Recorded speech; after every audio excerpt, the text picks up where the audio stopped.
Servus, Glück auf und herzlich willkommen zu einer weiteren FC Bayern Reaction. Leute, diesmal vor dem 33. Bundesligaspieltag beim VfL Wolfsburg. Und bevor wir reingehen, wie immer der Hinweis, wenn euch gefällt, was ihr seht, hypen, liken, kommentieren, abonnieren, Glocke aktivieren, wenn ihr nichts verpassen wollt. Und schon wieder das Cappy schief, oder was? Das täuscht hier in der Cam irgendwie Bild. Gut, Abfahrt. Ich sage, ihr habt das gemacht. Oh, gute Laune, hä? Ausscheiden verdaut. Das haben die gemacht. Tür geschlossen. Hallo. So, wunderschönen guten Morgen. Der Blick ist nach vorne gerichtet auf die letzten beiden Bundesligaspiele, die anstehen. Morgen das letzte Auswärtsspiel des FC Bayern München beim VfL Wolfsburg. Darüber wollen wir sprechen mit unserem Cheftrainer, mit Vincent Kompany und Christoph Freund. Und die erste Frage von Sport 1 von Stefan Krumberger, bitte.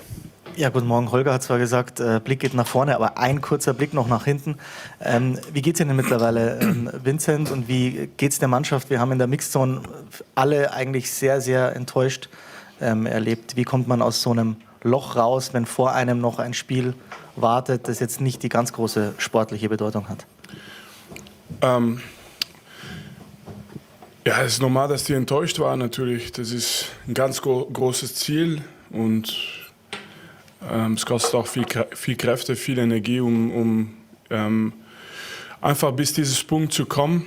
Und am nächsten Tag aber für mich geht es nur über, was noch in die Zukunft kann. Und das ist dann wichtig. Ich weiß nicht, wie jeder Spieler damit umgeht. Das ist auch meine Rolle, dann auch das vorzuleben, wie wir reagieren müssen in so einer Situation. Und dann nütze ich auch ein bisschen die Worte von meinem Kollege Frank Schmidt letztes Mal, wo wir gesprochen haben, die gesagt hat, man muss es auch relativieren manchmal.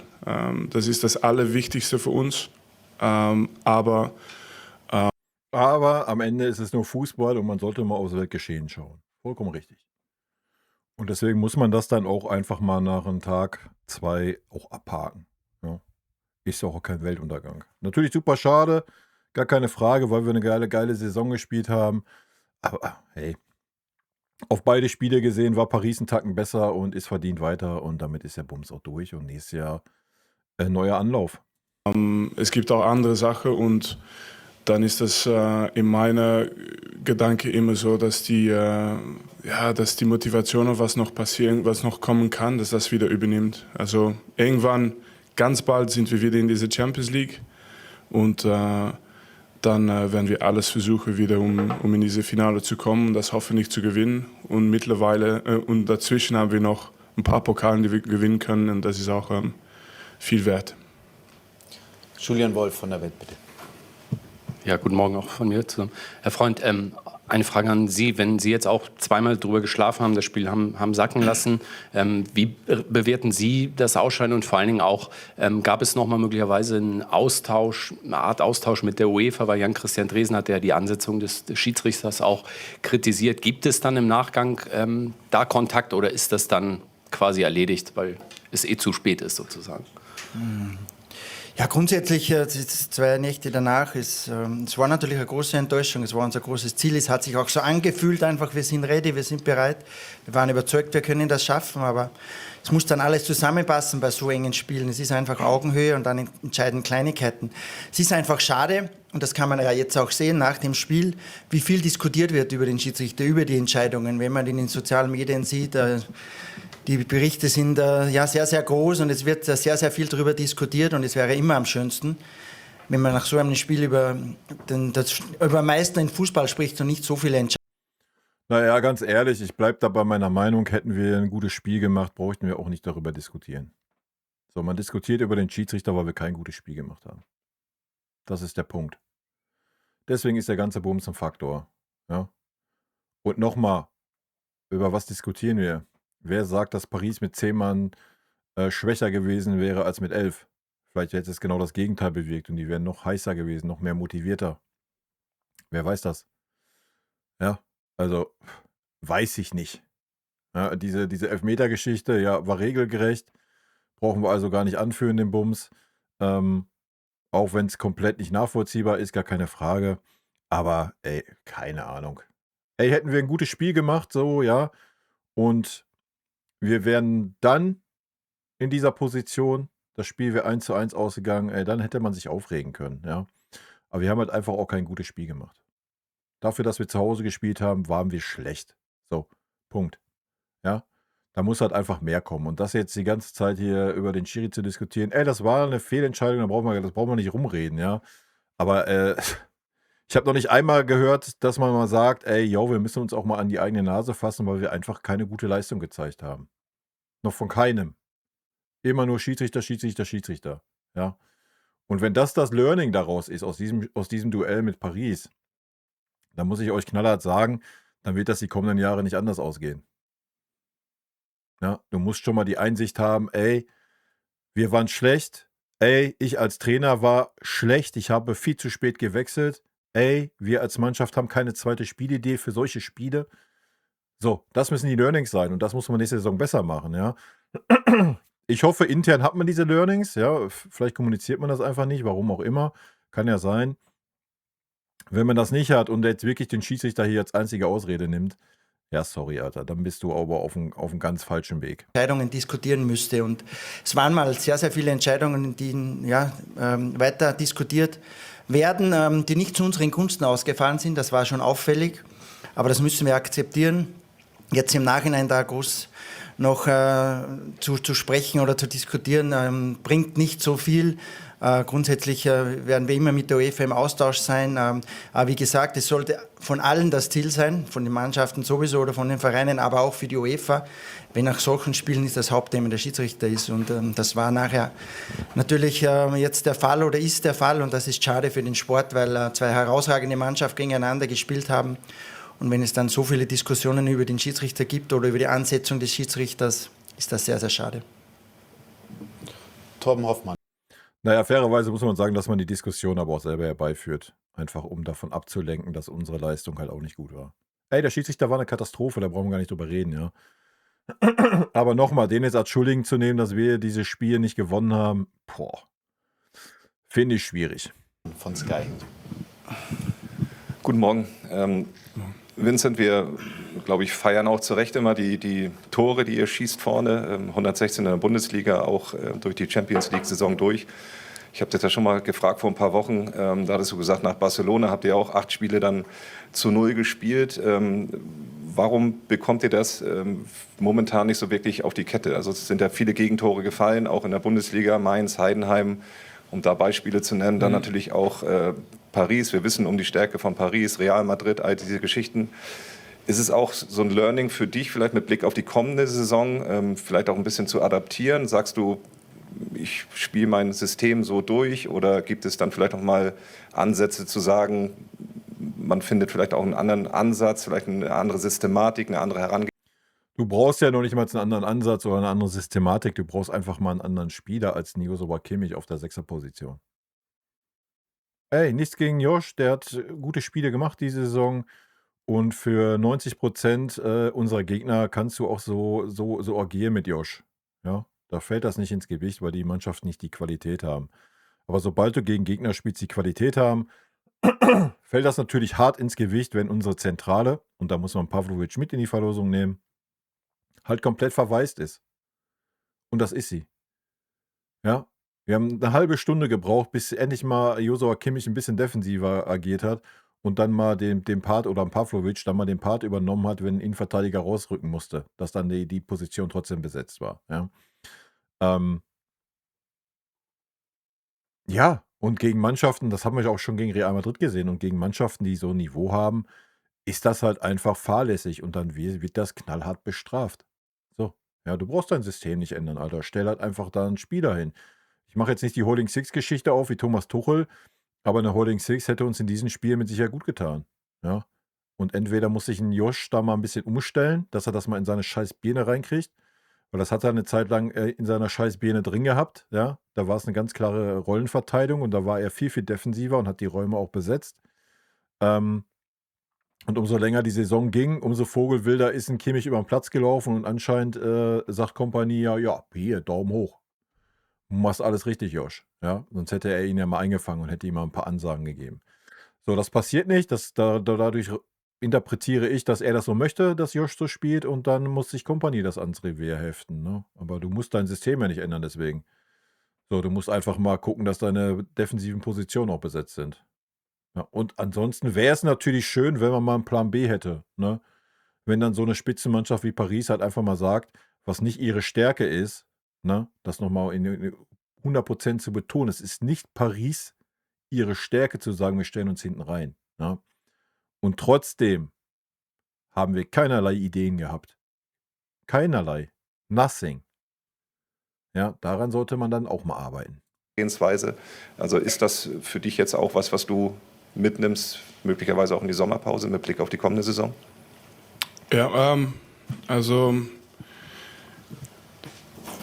vielleicht was auch gut ist zu sagen, also ich komme aus Belgien. Das heißt, was wir ähnlich haben wie die Deutschen, wir sind sehr pragmatisch in Belgien. Das ist keine traumerische Philosophie, aber es ist sehr pragmatisch. Und was ich damit meine, ist, wenn die Tordifferenz plus 81 ist, Rekord aller Zeiten in der Bundesliga. Du weißt, ich habe fast die... Ja. So, ist halt ein Totschlagargument. Ja, fertig. Kannst einen Strich drunter ziehen. Man vergisst halt da, sorry, die Bundesliga ist eine ordentliche Liga in Europa. Du hast aber in der Bundesliga keine Mannschaft wie Real Madrid, wie Paris, wie Arsenal. Ja, und allein diese 3 Gegner oder Mannschaften haben dir ganz klar aufgezeigt, was das Problem ist. Ja. Es gab noch einige andere, auch mal in Bundesliga spielen, ja, aber halt nur phasenweise, weil einfach nicht diese individuelle Qualität oder mannschaftliche Qualität dann da ist, wie bei Spitzenteams. Und dass du so durch die Bundesliga rasierst, alles gut, ja. Dafür haben wir einfach die Qualität. Und vielleicht wenn Michael Olise einen Sahnetag gehabt hätte, hätten wir das wahrscheinlich gegen Paris auch kaschiert im Rückspiel, wenn wir ehrlich sind. So, Michael hatte keinen guten Tag, Vinny hatte keinen guten Tag, hat super schlecht und viel zu spät gewechselt. Wenn er da eher eingegriffen hätte, wer weiß. So, hätte Fahrradkette so, ja. Aber die Probleme, die man gesehen hat, und ich denke, darauf spielt man auch an jetzt von der Presseseite, weil ich würde es halt konkretisieren mal, aber das passiert ja nicht. Das Argument, was er jetzt bringt, ja, ist ein Totschlagargument. Punkt, ist so, ja. Aber du kannst nicht Spiele nichts gegen diese Gegner, mal abgesehen von Dortmund und Leverkusen vielleicht, oder Stuttgart, wenn sie mal einen guten Tag haben, auch nur ansatzweise vergleichen mit Spielen wie gegen Real Madrid, Paris Saint-Germain oder Arsenal landen. So, Punkt, ja. Und das ist doch das Thema. So, man müsste die Frage mal ein bisschen konkretisieren, ja, mal auf die Spitzenteams herunterbrechen. Dass du durch die Bundesliga fegst, Alter, ja, alles gut. Ob du da 3-3 spielst, 4-4 spielst, ob du da selbst 50 Gegentore hättest, ich glaube, wir haben immer noch die zweitbeste Defensive. Ey, who cares, wen interessiert's, ja? So. Die Frage schon beantwortet, dann hast du auch sehr, sehr viel gemacht, dass du nicht verlieren darfst. Und ich sage es immer, es geht darum für mich, dass wir nicht verlieren, was uns stark macht und was uns stark macht. Und das ist immer, deswegen haben wir auch viele, viele Siegen gehabt diese Saison, ist, weil wir eigentlich die Spiele gewinnen. Wie wir das... Da gehe ich 100% mit. Bleib bei dieser Philosophie. Die passt zum FC Bayern, die passt zu unserer Offensive. Alles ist gut. Es müssen einfach 1, 2 Anpassungen hin. So, und nochmal, wenn wir das nicht hinkriegen, ja, sorry. Guckt euch Josua Kimmichs Rückwärtsbewegung an. Ich will nicht alles an Kimmich festmachen. Nimm Pavlovic, nimm den Spieler daneben mit rein. Da gehören beide zu. Auch der war ganz, ganz selten mal in den Räumen, wo er hingehört. Super viele Fehlpässe gespielt, aber das ist ein junger Spieler, der in seiner ersten kompletten Profisaison ist. So, da muss man auch mal ein bisschen, ja, Verständnis haben. Das ist ein junger Jaust, so, der ist nicht in der Verantwortung, aber ein Kimmich ist in dieser Verantwortung. Ja, und duckt sich regelmäßig in solchen Spielen weg. So. Ja, und das muss man angehen, Alter. Ansonsten wirst du auf diesem Level dich nicht durchsetzen. Es sei denn, du hast die bessere Tagesform und kannst das mit deiner Offensive kompensieren. Ja? Aber wie man gesehen hat, kann man das nicht immer gegen solche Mannschaften. Ja? Wir hatten auch schon gegen Real Madrid harte Probleme zwischendrin. Mache. Und die Tordifferenz zeigt auch, dass wir das nicht nur machen mit einem klein bisschen Unterschied zwischen uns und den Gegnern und oft mit einem größeren Unterschied. die Analyse über die Spiele, die wir verloren haben, jetzt gegen PSG zum Beispiel, das wird gespielt in die feinsten Details und deswegen ist es trotzdem nicht so, dass es nur über dieses eine Thema gehen kann. Es geht über so viel, was passiert ist in diesem Spiel. Klar müssen wir andere Sachen auch deutlich besser machen, aber das war nicht so, dass der Gegner eine deutliche, würde ich sagen, Unterschied hatte zu uns.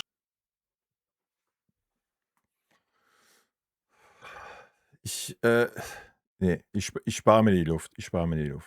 Ne? Und das meine ich nur mit sagen, was wir verbessern wollen, darf uns nicht kosten, was uns stark macht. Und wenn du Da gehe ich mit. Da hat er recht. Ja. Aber dass du mal die defensive Zentrale besetzt und zwar konsequent in solchen Spielen. Sorry. Ich rede nicht davon, dass du das in der Bundesliga machen musst. So, ja, scheiß drauf. Da ist das scheißegal, Alter. Ob da ein Sechser rumrennt, zwei Sechser, ob die vorne die Torhüter anlaufen, wen interessiert es am Ende, ja. Aber wie er es richtig sagt, in diesen Spielen, die halt auf Augenhöhe sind, die knapp sind, ja, da muss man es dann hinkriegen, dass man diese Räume besetzt, dass da eine klare Absprache ist. Und wenn man das nicht kann, wenn man den Hebel nicht umlegen kann, ja, dann musst du das die ganze Saison vorher einstudieren. Ja.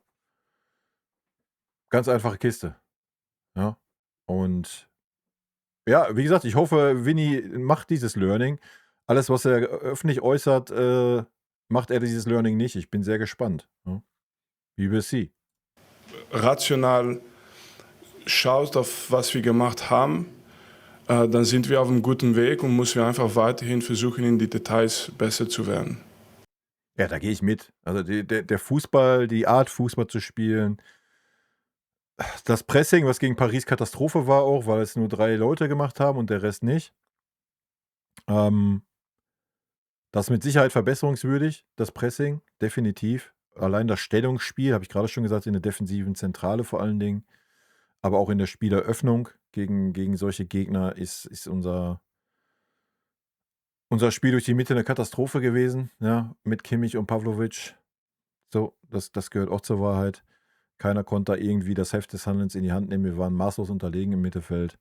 Man muss nicht die Art und Weise des Fußballs verändern. So, guckt euch, wir haben eine überragend gute Saison gespielt. Ja. Wir diskutieren jetzt über Spiele gegen Paris, gegen Real Madrid und Arsenal, wenn du es als Beispiel nehmen willst, ja. Aber auch Augsburg, was du zu Hause verloren hast, kannst du auch noch als Beispiel nehmen.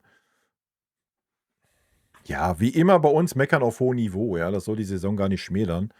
Wie gesagt, mein Take ist einfach nur, ich hätte mir einfach mal gewünscht, dass man sich da hinsetzt und mal sagt, ey, ja, wir haben einfach keine gute Tagesform gehabt. Das war mannschaftlich auch nicht das, was ich erwartet habe. Und dann wäre gut gewesen. Ja, und nicht auf dem Schiri rumreiten.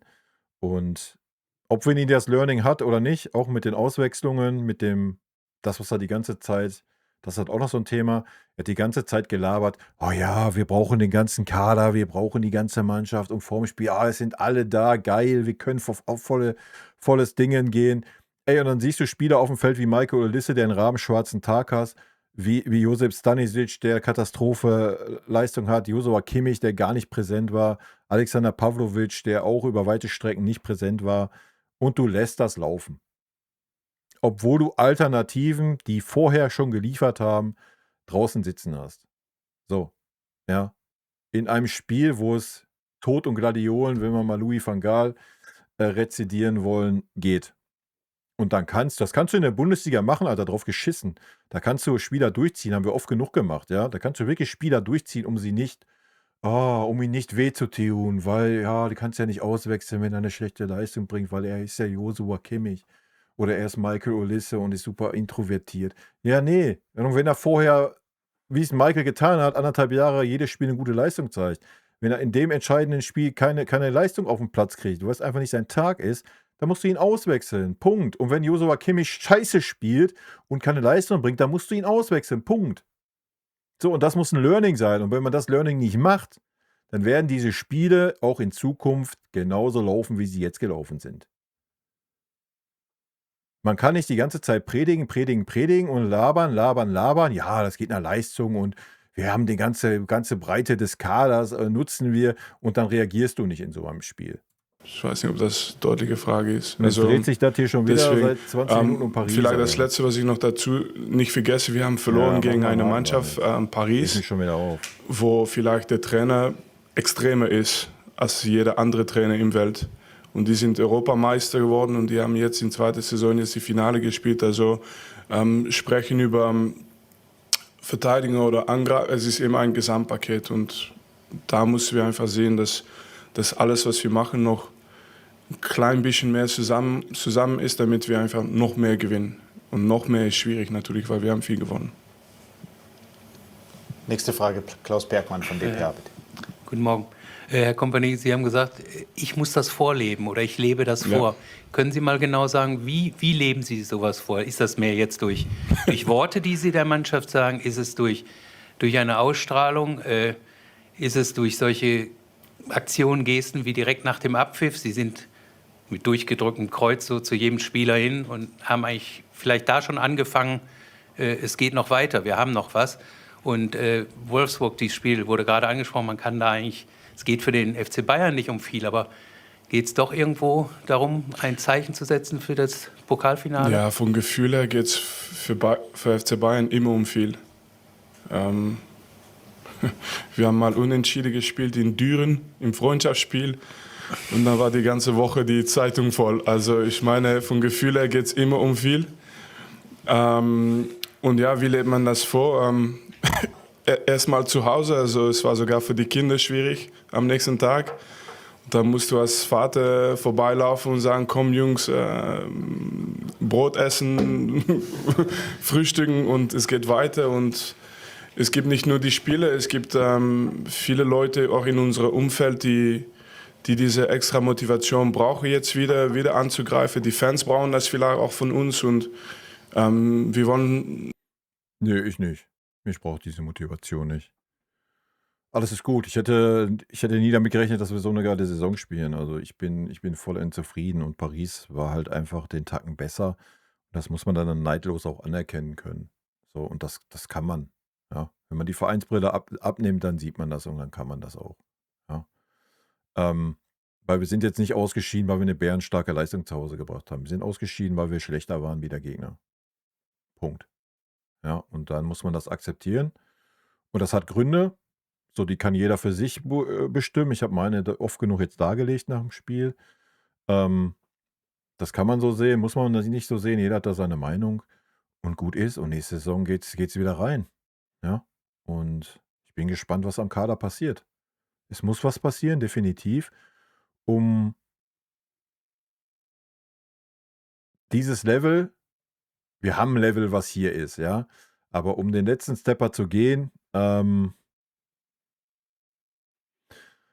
die eine oder andere Änderung im Kader, glaube ich, auch nicht noch verkehrt. Ab sofort zeigen, dass es für uns schon vorbei ist und dass es jetzt wieder geht um alles, was wir erreichen können. Und es kann noch sehr viel passieren jetzt in die nächsten 2 Wochen, aber nicht nur in die nächsten 2 Wochen, sondern auch danach. Jo. Heiko Niederer von der BZ mit. Hallo. Leon Goretzka macht jetzt ja seine letzten Spiele für Bayern. Einmal kurz zurückblickend, du hast ihn nicht eingewechselt. Letztes Auswärtsspiel in der Bundesliga. Ja, nicht letztes Spiel ist. Ich wollte nur die Klammer. Also, A, warum nicht eingewechselt gegen Paris mit nochmal Power? Ja, das ist eine Frage, die bin ich mal gespannt jetzt. Ja, das ist so eine super, die erste vernünftige Frage heute, die ist super berechtigt. Man müsste noch mit anschließen, weil auch ein Joshua Kimmich und ein Alexander Pavlovic nicht wirklich überzeugt haben und das Spiel nicht in den Griff gekriegt haben. Ja, und Leon hätte nochmal eine Power reingebracht. Ja. Und einen Ehrgeiz und einen Willen, der unbedingt will. Ja, und das hat man nicht getan, Alter. Ich verstehe es auch nicht. Und B, wie ist die Planung mit ihm jetzt für die nächsten Spiele? Kriegt er noch eine große Abschiedsbühne? Klar, warum nicht eingewechselt? Ja, weil man als Trainer Entscheidungen treffen muss. Manchmal hat man das Gefühl, dass es so klappt oder anders. Mehr nicht. Aber der Leon...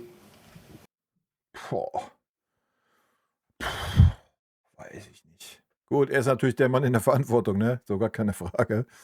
Im Nachhinein kann man immer klug scheißen, aber ich habe es schon während des Spiels gesagt, schon zur Halbzeitpause, Alter. Ja. Und ich glaube, das ist noch ein Learning, was Vinny ziehen muss. Ja. Das ist auch eine Geschichte, die viele Trainer vor ihm schon falsch gemacht haben. Dass gewisse Spieler, egal welche Leistung sie bringen, einfach ein Standing haben, dass sie unantastbar sind. Ja. Und das birgt natürlich das, was dann auch immer wieder passiert, dass diese Spieler, die haben keinen Druck. So, ja. Die sind dann halt mal 3, 4, 5 Wochen nicht an ihrem Leistungslimit oder wenn sie ein schlechtes Spiel machen, ist egal, weil sie spielen eh immer. Das ist nicht förderlich. Das ist nicht förderlich für die Spieler, die dahinter stehen. Ja. Das war schon immer ein Riesenproblem beim FC Bayern. Das ist nicht förderlich für die Spieler, die auf dem Feld sind. Das muss man auch mal knallhart sagen. Nochmal, wir reden über ein K.O.-Spiel. Wir reden nicht über ein Bundesligaspiel oder ein Champions-League-Spiel in irgendeiner Gruppenphase. So, wen interessiert's, ja?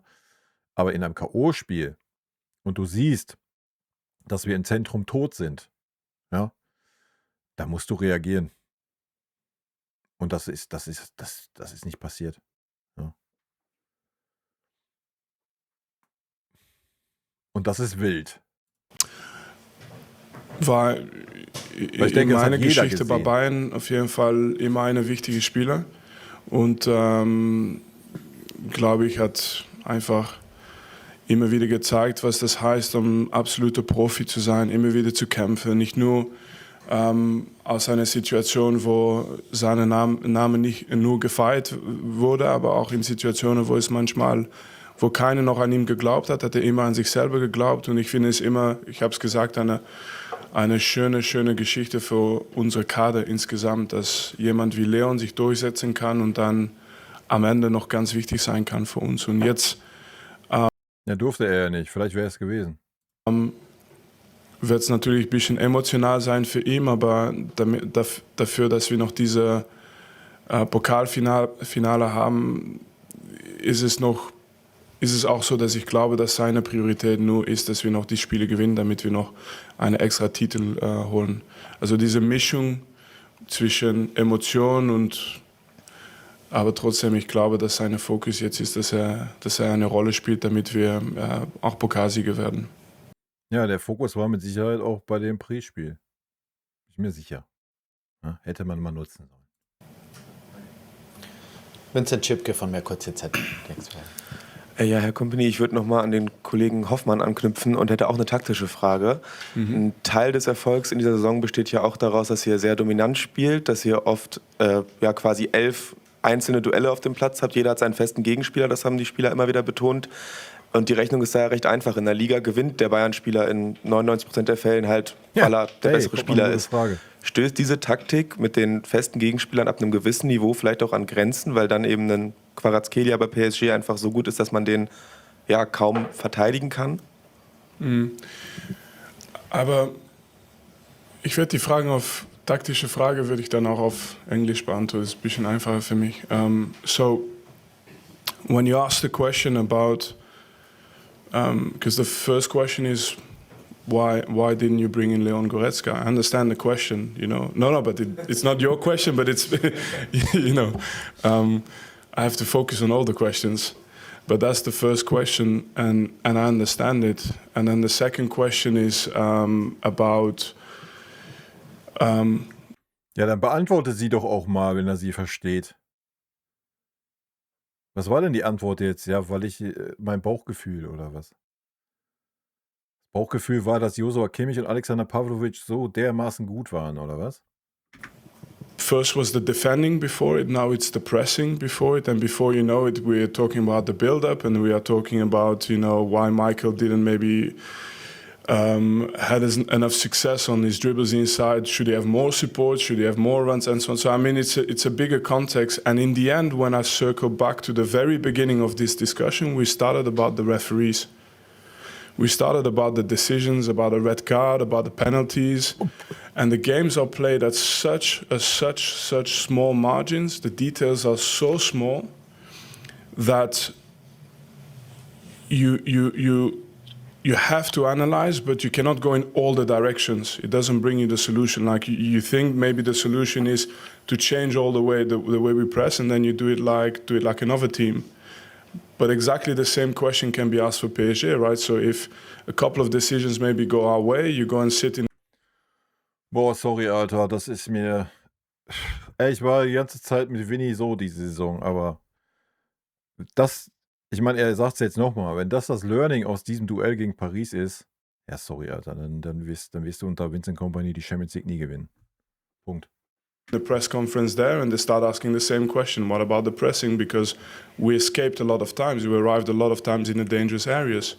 What about,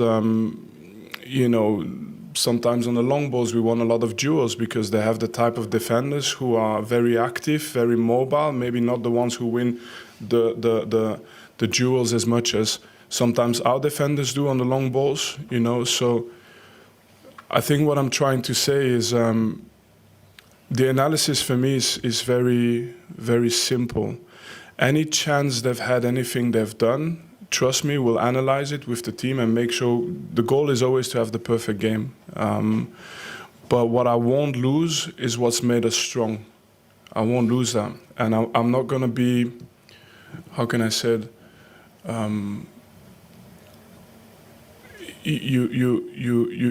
I don't like going left and then right and then turn around one more time. This is not the way I work. Last year, we had things to improve. We improved them. We got a little bit of improvement this season. And I will do everything I can to make sure we improve again, to have a little bit of improvement again next season, and hoping that that's enough for us to achieve all our dreams. Yeah. David Verhoff von der Bild-Zeitung. Wild. Ich meine, gut, wenn die Small Achievements, die kleinen Anpassungen, die sind, die ich gesagt habe, wenn man das Learning hat, dann reicht das vielleicht. Wie gesagt, ich finde es ein bisschen wild, dass man alles auf den Schiedsrichter schiebt und alles darauf, dass man sagt, ja, aber wir sind ja mit dieser Art und Weise super erfolgreich. Das ist ja auch richtig. Es geht ja auch nicht darum, die Art und Weise zu ändern. Es ging jetzt, die spezifische Frage war, warum man da 1 gegen 1 geht und jedes Mal, ich meine, der hat 1 gegen 3 gespielt und hat unsere Verteidigung davor geführt. Ja. We will see. Hallo Trainer, eine einfache Frage vielleicht, wie sieht das Personal aus für Wolfsburg, und vielleicht eine Frage an Christoph Freund. Wir haben gerade über Kvaratskhelia gesprochen, es gab Berichte, dass sein Bruder am Campus ein Testspiel gemacht hat. Können Sie das bestätigen, und wenn Sie ihn beobachtet haben, was ist er für ein Spieler? Genauso gut wie sein sehr starker Bruder? Ja, von unserer Seite, Alphonso Davies fällt aus für dieses Spiel, und wir werden sehen, also auf jeden Fall für dieses Spiel, und dann werden wir sehen, nachdem wir die Bilder geschaut haben, für wie lange er ausfällt. Aber das ist die einzige Personaldiskussion. Ja, gute Besserung an Fonsi. Ich habe zu Fonsi diese Saison alles gesagt und ich sehe mich bestätigt. Für morgen. Also muskulär. Ja. Ja, das kann ich bestätigen, dass der Junge da ist, der Bruder, und dass er mittrainiert, ein Freundschaftsspiel gemacht hat. Ist ein junger Bursche, hat Talent. Ob er so gut ist wie sein Bruder, der herausragend ist, ein Weltklasse-Spieler. Ja, das wäre jetzt zu viel des Guten zu sagen, aber er ist ein talentierter junger Spieler, und werden wir sehen, wie es da weitergeht. Torben Hoffmann, nochmal. Normale Kanone. Weg von Kader. Wir haben gehört, Davies fällt aus. Mit Blick auf das Wolfsburg-Spiel, wie handelt man das jetzt als Trainer nach so einer Enttäuschung? Wichtig ist ja auch, dass man nicht den Reaktor, so würde ich es mal bezeichnen, runterfährt, dass man jetzt so in so ein Loch kommt. Wie handelst du das als Trainer auch mit Blick auf die Aufstellung? Zu sagen, Jungs, ich rotiere jetzt gar nicht zu viel, sondern lass die Jungs im Laufen, im Rhythmus. Danach ist eine Woche frei, dann ist der normale Rhythmus auch bis Berlin. Wie gehst du als Trainer daran? Sagst, also 2, 3 Veränderungen, aber ihr anderen müsst alle raus auf die Wiese und schauen, dass ihr im Rhythmus bleibt. Ja, wenn du eine Woche weiter schaust, dann kann ich bestätigen, dass ich gegen Köln wahrscheinlich das im Gedanken haben, dass wir einfach diesen Rhythmus behalten Richtung Pokalfinale. Und das heißt, dass wir dann, Der Top 11. wenn wir Wechsels machen, dass wir das nur vorsichtig. Morgen werden wir wechseln, einfach aus Belastungsgründen. Man darf auch nicht vergessen, dass noch eine WM hinten dran ist. Ja. War abzusehen, oder? Maßnahmen machen, damit wir keine unnötige Risiko nehmen für Spiele, die schon was spüren. Aber wenn die Spiele fit sind, dann müssen wir einfach angreifen und unser Maximalniveau versuchen zu halten. Genau. Aber nächstes Spiel natürlich gibt es ein bisschen diese Information. Wir haben ganz spät gespielt, Mittwoch, wenig Erholung, ganz intensives Spiel. Dann fliegst du nach Wolfsburg und das sind, da musst du auch einfach ein bisschen diese Frischheit beobachten, dass das auch eine Rolle spielt. Also das heißt nicht, dass du jetzt besser spielst, weil du jetzt genau die gleiche Mannschaft aufstellst, weil die Jungs haben einfach viel gegeben schon. Aber trotzdem, wir werden erstmal schauen, wer eigentlich auf die Augen frisch aussieht und das entscheidet auch. Deswegen habe ich im Moment noch nicht 100% im Kopf. Die Strategie ist schön, auf jeden Fall, aber welche Einzelspieler die Rolle ausführen, das will ich noch ganz genau beobachten heute im Training. Und dann, wenn einer happy ist und mich das Gefühl gibt, dass er 100% durch den Wald laufen will, ja, ein Beispiel, dann gibt es keine Hintergedanken, dann gehen wir auch voll. Wir haben noch 3 Fragen, beginnend bei Klaus Bergmann nochmal von der DPR. Herr Kompanie, also selbst Sie haben heute nicht über den VfL Wolfsburg gesprochen. Habe ich noch nie erlebt. Ja, nicht so ausführlich den Gegner so. Ja, aber ich bin noch nicht raus aus dem PK, also es muss mir noch ein bisschen deshalb Zeit stelle geben. ich ja noch eine Frage. Also, Klar. Aber trotzdem müssen Sie diesmal der Mannschaft da auch gar nicht so viel sagen nach so einem Spiel am Mittwoch. Ist es schwierig, jetzt da, was weiß ich, jedes Detail durchzukauen. Sie haben es gerade gesagt, die Spieler müssen sich irgendwie ein bisschen auch auf andere Dinge konzentrieren. Und Sie haben von einem Extratitel gesprochen, der Pokalsieg. Wie groß ist für Sie dieser Extratitel noch? Nein, also über die Details vom Gegner gibt es überhaupt keinen Unterschied zwischen wie wir PSG vorbereiten und Wolfsburg. 0. Also das wäre ja auch schlimm, wenn dem so wäre. Das wäre auch das verkehrte Zeichen. Ne? Das ist seit dem ersten Tag so und das machen wir immer. Das kostet viel Kraft, Energie, Arbeit von dem ganzen Staff. Aber das machen wir immer. Ich würde sogar sagen, auch für Freundschaftsspielen, das ist eine Disziplin einfach. Aber wenn sie meinte, vielleicht brauchen wir gar nicht so viel sagen, dann meine ich vielleicht von Motivation her, dass die selbst die Motivation sofort bringen, weil man hat als Fußballspieler keine Laptop immer oder kann man nicht seine eigene Geschichte immer schreiben in die Tagen zwischen die Spiele, aber am Spieltag schreiben wir die Geschichte.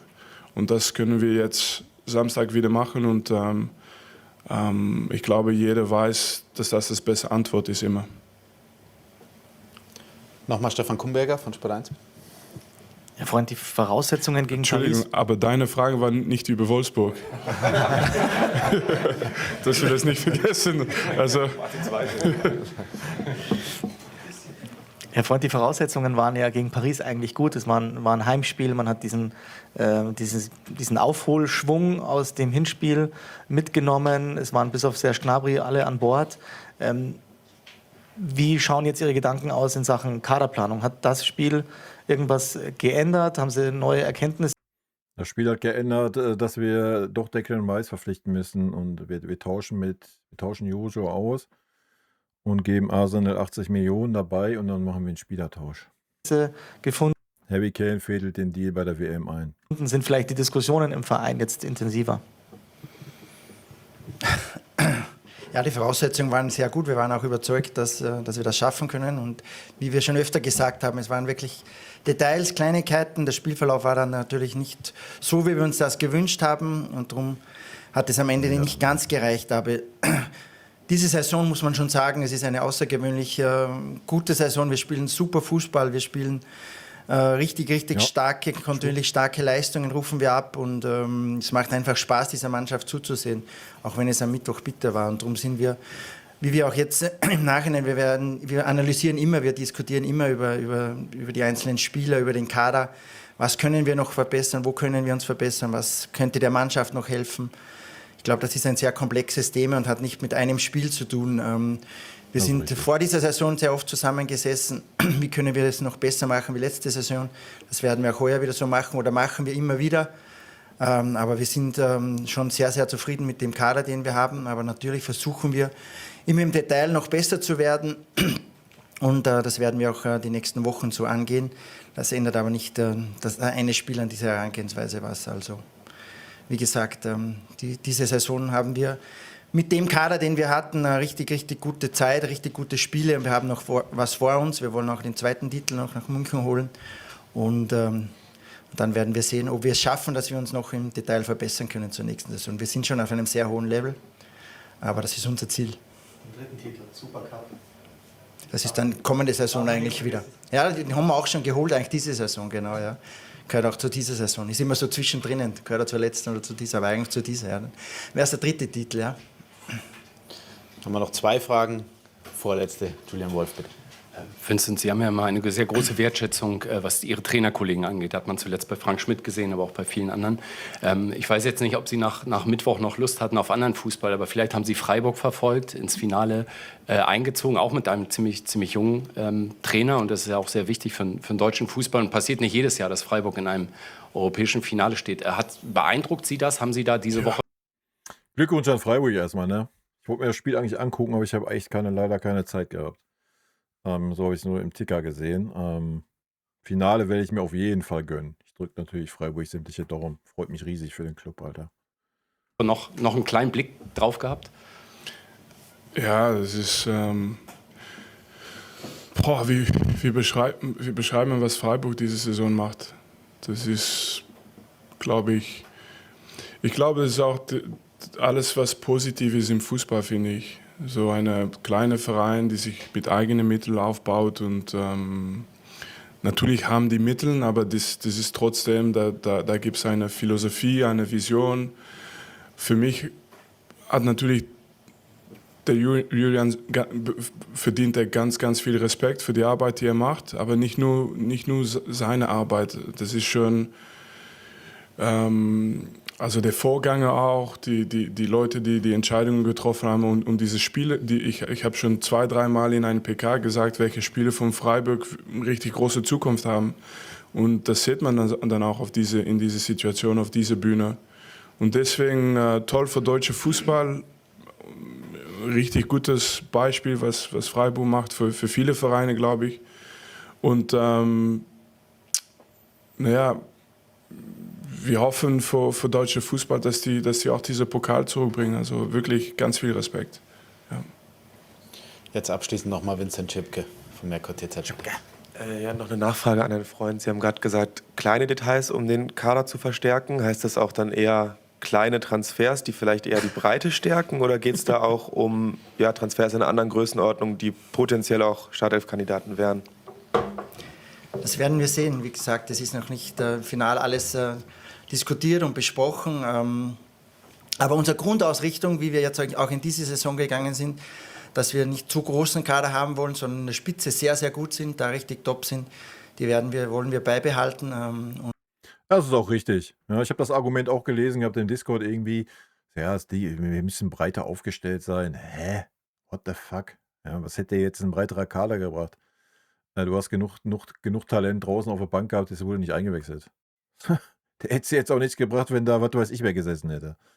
Ja, also daran hat es definitiv nicht gelegen in dem Spiel. Und ansonsten haben wir eine überragende Saison gespielt. Also. Ja, wir haben eine sehr, sehr gute Spitze und einen sehr, sehr guten Kader. Darum gibt es einfach die richtigen Entscheidungen zu treffen und die gut zu überlegen und dann umzusetzen, hoffentlich. Ja. Hoffentlich. Dann werde ich was zu Wolfsburg sagen. Willst du? Gut. Nein.